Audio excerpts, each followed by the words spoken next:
প্রিয় যুবক ভাইয়েরা আমার, আমি আপনাদেরকে বিশ্বনবী সাল্লাল্লাহু আলাইহি ওয়াসাল্লামের একটি হাদিসের কথা জানাবো।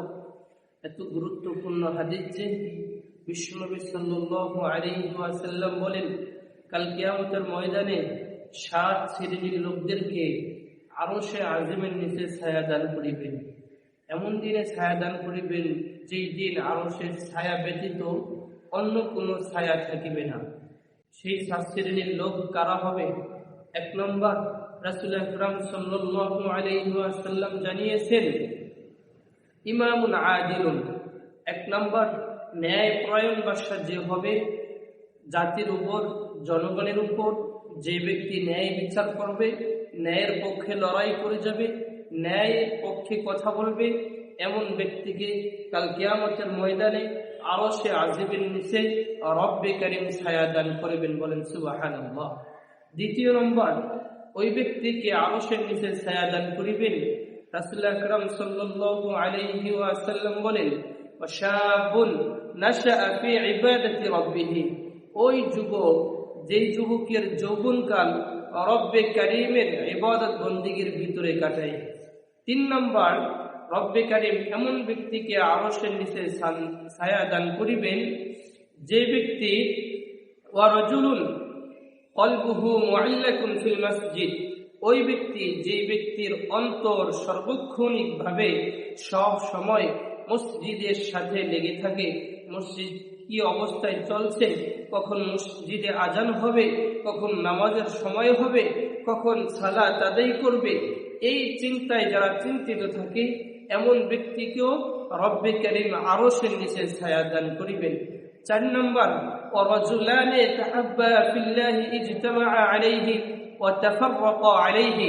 ওই 2 ব্যক্তি, যেই 2 ব্যক্তি একে অপরের সাথে বন্ধুত্ব করে, একে অপরের সাথে সম্পর্ক করে শুধুমাত্র রব্বে কারীমকে খুশি করার জন্য, রব্বে কারীমকে ভালোবাসার জন্য, রব্বে কারীমের মুহাব্বতের জন্য, আবার একে অপরের সাথে বিচ্ছিন্নতা অবলম্বন করে একে অপরের থেকে দূরে থাকে, সেটাও রব্বে কারীমের জন্য, আল্লাহকে খুশি করার জন্য বন্ধুত্ব করে এবং আল্লাহকে খুশি করার জন্য সম্পর্ক বিচ্ছিন্ন করে, এমন 2 ব্যক্তিকেও রব্বে কারীম আরশে আজিমের নিচে ছায়া দান করিবেন। বলেন সুবহানাল্লাহ।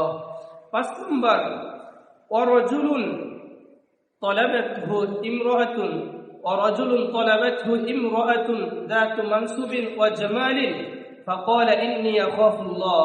ওই যুবক, যে যুবককে মন্দ চরিত্রবান নারী মন্দ কাজের জন্য আদেশ করে, আহ্বান করে, তাকে ডাকে, কিন্তু যুবক বলে, না, আমি পারবো না, ইন্নী আখাফুল্লাহ, আমি আল্লাহকে ভয় করি, আমি মালিককে ভয় করি, আমি প্রতিপালককে ভয় করি, আমি মন্দ কাজ করতে পারবো না, এমন যুবককেও রব্বে কারীম আরশে আজিমের নিচে ছায়া দান করিবেন। বলেন সুবহানাল্লাহ।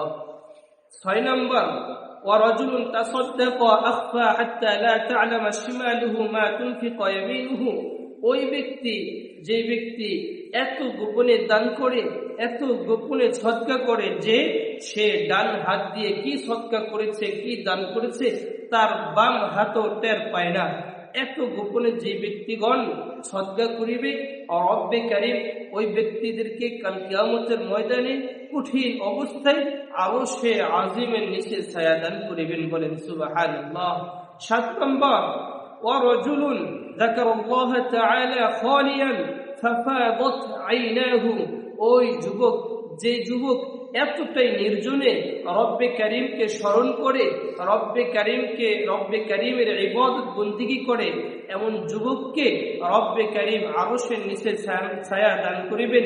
ফাফাদাত আইনাহু, নির্জনে মালিকের ইবাদত বন্দেগী করে, মালিককে ডাকে এবং 2 চক্ষু দিয়ে অশ্রু জড়ায়, এমন ব্যক্তিকেও, এমন যুবককে, এমন পর্দার আড়ালের মা বোনদের যারা রয়েছে, তাদেরকে রব্বে কারীম আরশে আজিমের নিচে ছায়া দান করিবেন। বলেন সুবহানাল্লাহ। আল্লাহ আমাদের সকলকে এই 7 শ্রেণীর ব্যক্তিদের অন্তর্ভুক্ত হওয়ার মতো তৌফিক দান করেন। সকলে বলি আমিন।